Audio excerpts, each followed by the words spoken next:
Welcome to the Learning Pines YouTube. We hope this video helps. You start by clearing the immediate area and placing the screen on a soft surface.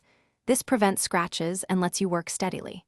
Once done, examine the frame to determine whether it uses spline, spring clips, or a tension system so you know which method to use. Make sure you have a flat screwdriver, spline roller, pliers, and a cloth at hand. This first step speeds recovery and prevents damage, because using the wrong technique can bend the frame or tear the mesh. You next align and reseat the frame by inserting a top corner into the window track, then move directly to the opposite corner to stabilize the fit. This creates the correct tension and prevents warping. Then press the remaining corners and long sides into place slowly, using steady, even pressure.